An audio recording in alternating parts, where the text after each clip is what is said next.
few words that were shared by Unity co-founder Charles Fillmore years ago when he said, "I reserve the right to change my mind." And I love that he said that because so many of us revere him and what he and his wife Myrtle did to bring this worldwide unity movement into expression. But when he said, "I reserve the right to change my mind," I think he was fully and consciously aware of the fact that our journey, specifically our spiritual journey, is ongoing. And I don't know about you, but it seems like just about the time I've got it figured out, everything changes. And I love that because it says to me, I'm alive. I am open and receptive and changing and evolving in my own understanding of what this spiritual identity and experience is all about. So given that he reserved the right to change his mind, I thought, well, I'll just tell you I reserve the right to change my mind. And what I did, excuse me, Mark, I changed this morning's topic. And the reason I did that, some of you know, I'm working on a book. And when I first sat down to start working on the book, it was like, I know what I want to do. I know what I want to say. I've been a minister for 35 years. Here we go.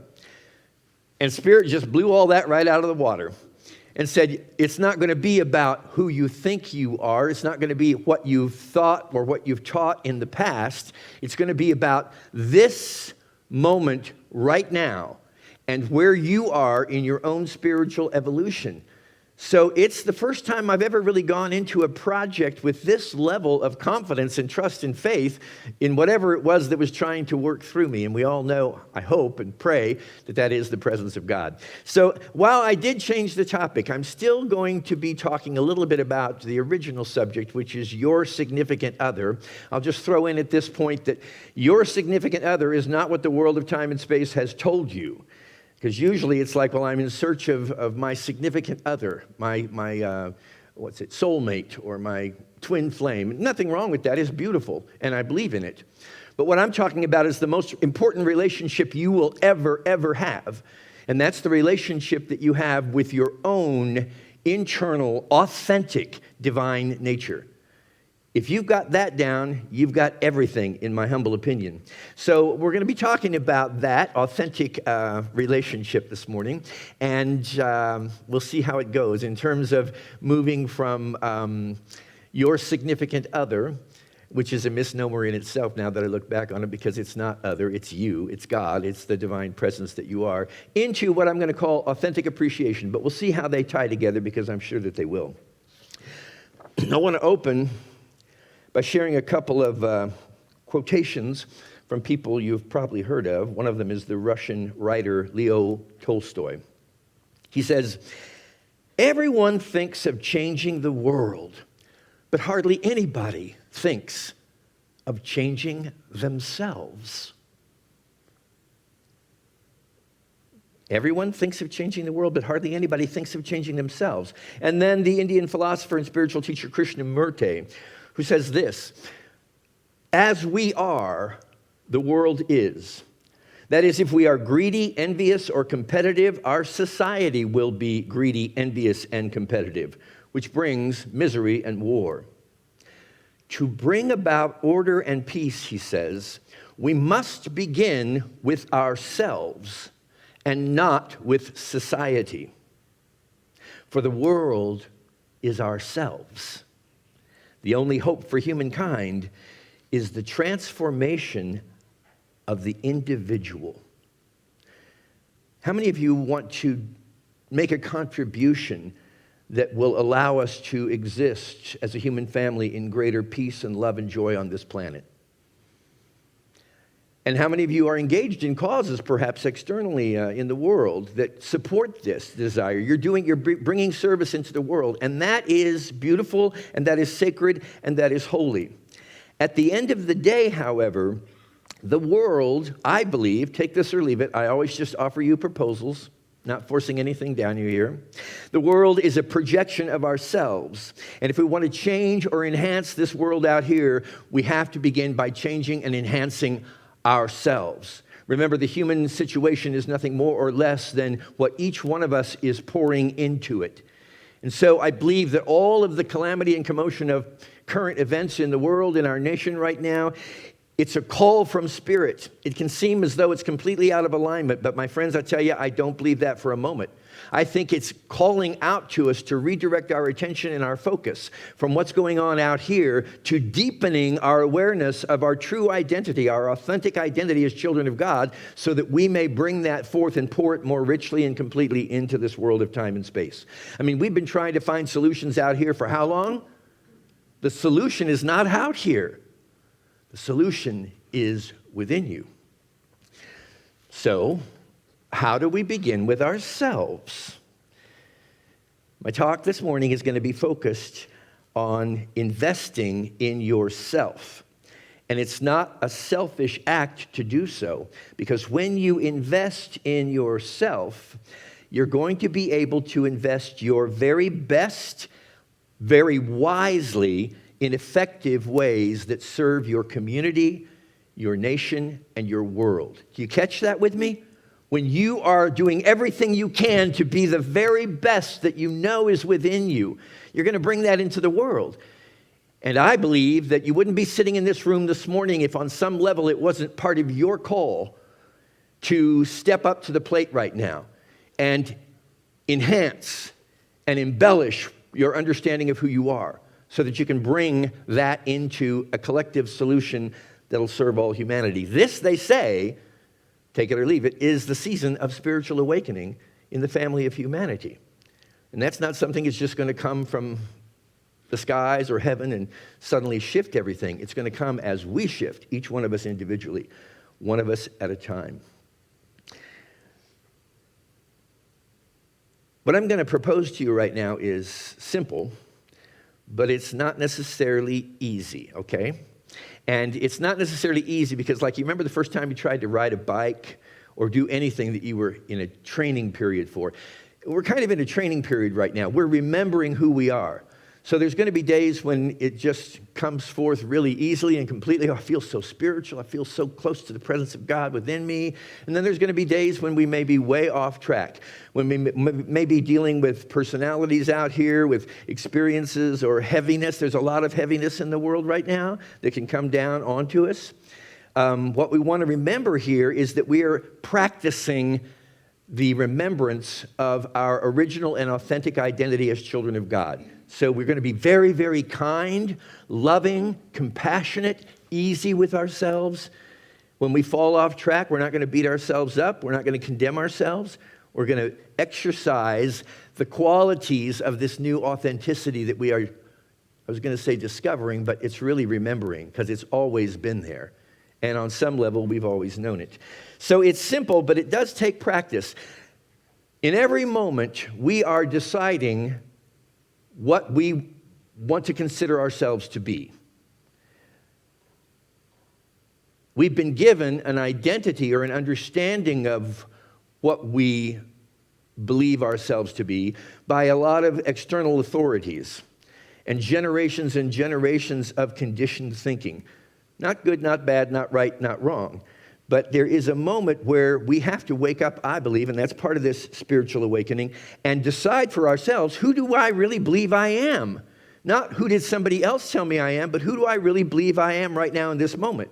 And we may say, well, I go to Unity and I know that I'm a perfect child of God. Applause, yes, I get it.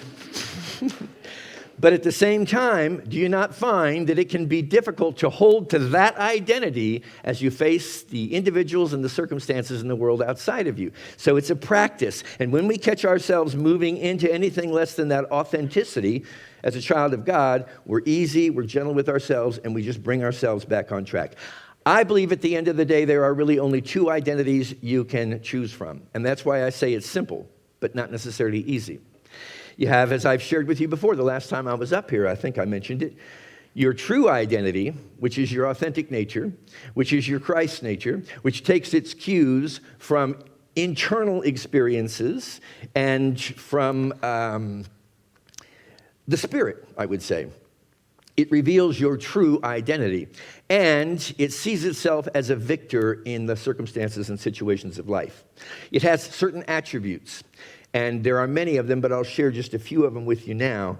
One of them is appreciation, or the sense of being appreciative, peaceful, loving, joyous, healthy, and wealthy. And this authentic Christ-like nature that is you, the truth of who you are, how you've been created, it's going to speak to you in a voice that says, I'm responsible for how I see the world, how I interpret experiences going on outside of me, and I can see everything that's going on right now as an opportunity to expand my awareness. That choice is before you. It may not be one you can always get your hands on right away, but it's there before you. And at the end of your analysis of whatever is going on in your life right now or in the world at large, it is possible for you to appreciate it. To say, I believe it is possible for me to appreciate even that which I find most distasteful. I can appreciate that in some way it's playing a part. It's playing a role. It's serving as a drive to get me awakened. You also have an inauthentic nature, which in Unity we like to call the ego. And I'm just going to say this morning, we give the ego a really hard time. We get very harsh and judgmental with it, which is interesting because harshness and judgment are two qualities of the ego that we're using to describe the ego and to push the ego out the door.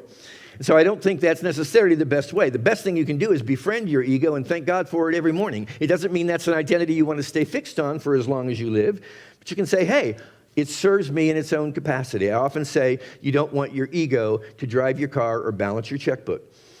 Not necessarily what the ego is best at, but the ego has its place in life, and it will bring into your experience a sense of criticalness, conflict, judgment, worry, disease, and deprivation. These are not necessarily bad things. How many of you have been through a really dark night of the soul and found it was just what you needed in some way to take you to the next level of your spiritual evolution? So we don't want to condemn these things. We just don't want to hang out in their company forever. We want to see them as motivational devices to get us moving in a different direction. This inauthentic nature will often say to you, oh, my experience is fraught with challenge and difficulty. I am such a victim of the world I see. How could anybody possibly appreciate that? You always have, as Course in Miracles tells us, two voices and two choices. And those two choices and voices are between fear, or what I'm calling this morning inauthenticity, and love, or authenticity.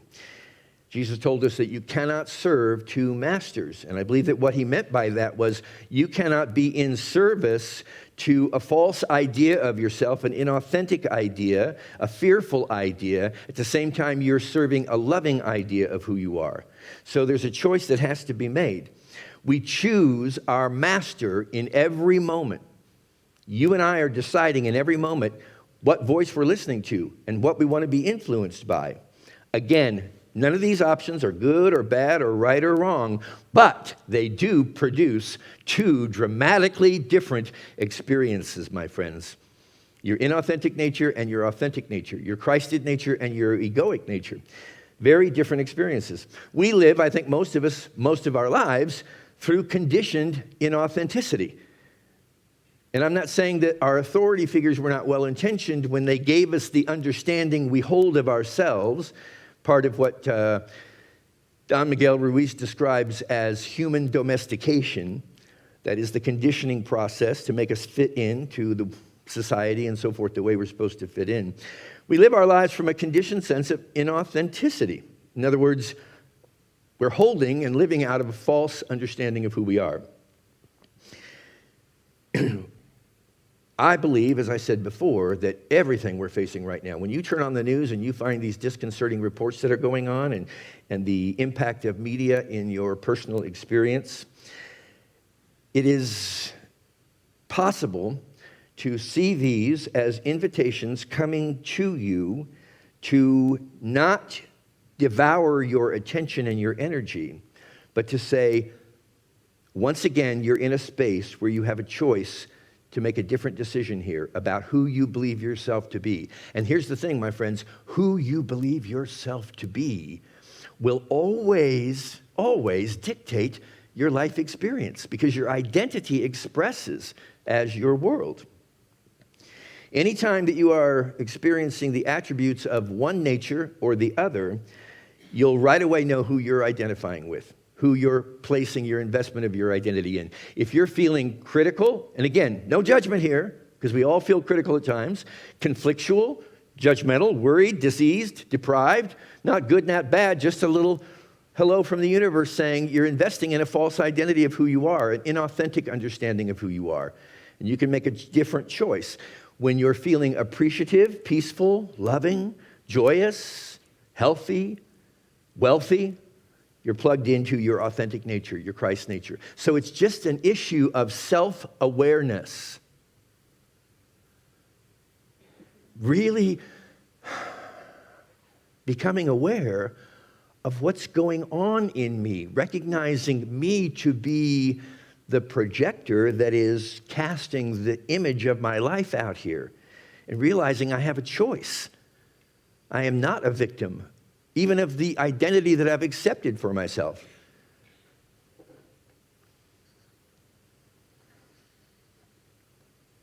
So you're free, and I'm free. Sometimes I don't like to admit this, even to myself, to choose either of those understandings of who and what I am. I offer you this morning a formula to move from inauthenticity toward authenticity, from preoccupation with your egoic understanding of who you are to preoccupation with your Christed understanding of who you are. And I call it 7 steps to authenticity. You can shift your lifestyle and create for yourself a life that you never have to escape from. Never have to get out of it, because the more you practice, the more self-aware you become, the more you stay aligned with the truth of who you are, the more you're going to be able to see these shifts taking place in your life. And the more, I believe, inevitably we'll see them take place on our planet. The 7 steps to authenticity are these: appreciation, relaxation, ease, silence, choice, receptivity, and action. Appreciation is just simply being aware of and celebrating the myriad gifts that surround us in every moment. Relaxation being the understanding that the universe, God, does its very best work through a relaxed mind and body. It's very hard, I believe, for universal consciousness to work through an individual who is in a constant state of resistance and conflict. So releasing those opens the portal through which our true nature can come forth. Then we move into ease, that is giving yourself permission to live an easy life. Easy. No difficulty. How many of us grew up with the understanding from our conditioned inauthenticity that life is tough, it's hard work. You have to really put your nose to the grindstone and make it happen. Effort, effort, effort. More, more, more. As opposed to, remember, what you believe in becomes your reality. My life is easy. Easy. Easy does it. Into silence. That is finding that place inside of you wherein you can really tune into the presence of God, because it's total silence. There is no commentary running on in your mind. Yada, yada, yada, blah, blah, blah. Choice, realizing that you do have this choice in terms of what voice you're going to listen to, whether it's going to be your true nature or this inauthenticity that has posed itself as an imposter in terms of your true identity. Choice, we just said, choosing the voice you're going to listen to. Receptivity, asking what is yours to do and be. You don't need to lean on your own resources for this, my friends. There's a higher capacity. When I say you, I'm talking about you that you have understood yourself to be. There is this authentic dimension that can provide answers and direction and guidance to everything that's happening in your life. Then you can be receptive to that, and then you can take action. It will be inspired action, authentic action that really shifts not only you, but your immediate circle of influence and the world. So today I want to focus just on that first quality of authenticity, of appreciation, authentic appreciation. I believe that it's the first step forward in terms of understanding ourselves more completely to be authentic beings. Appreciation is an attribute of authenticity, your true nature, and through appreciation, you are able to become aware of so many gifts. You know, when I was just walking in, I've walked in this room many times over the past couple of years, I was seeing things this morning through eyes of appreciation. I saw things I'd never seen before. I was looking there from the front row at this exquisite artwork in these pedestals, and I had never noticed it before. Friends, there are so many things right in the midst of you right now that you are not aware of because you are not in an appreciative mindset. But if you're able to wake up in the morning and say, you know, I'm just going to do my best today to try to appreciate everything that I see happening on the screen of my existence. And then it doesn't stop there. I opened my eyes further and I saw the beauty of this chapel in a way that I'd never seen it before. And I've been coming in this chapel since this building was built in 1989. It's there. Look at the petals of a flower. You know, I had the most interesting experience. I was taking a walk. This was last year. I had been in South Florida for 22 years, and I had forgotten about dandelions. Now, they might exist down there in South Florida, but I don't think I ever saw one. I was walking in the park next to where I live here in Lee Summit, and it was spring, and I looked down, and I saw this exquisite yellow flower.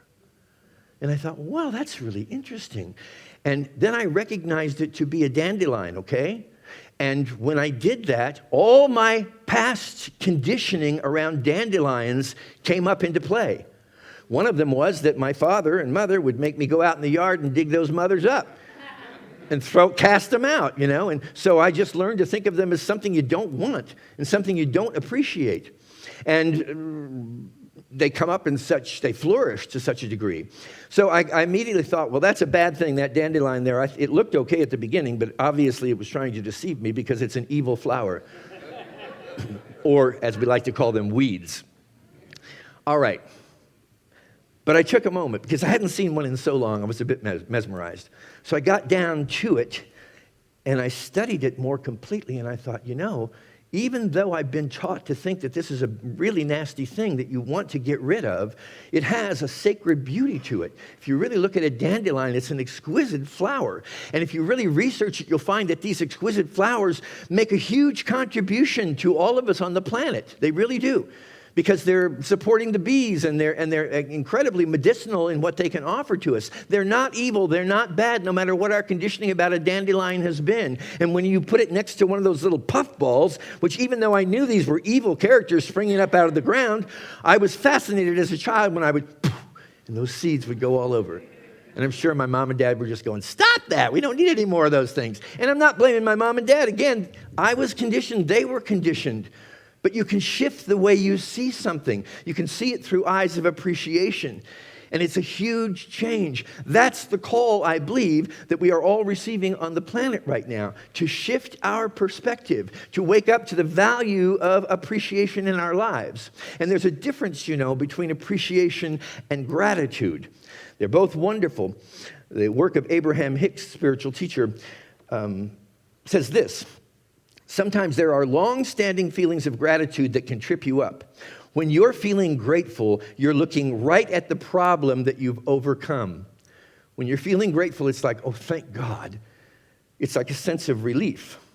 You're looking right at the problem that you've overcome. When you feel gratitude because someone pulled you out of poverty, you feel gratitude because somebody liberated you in some way.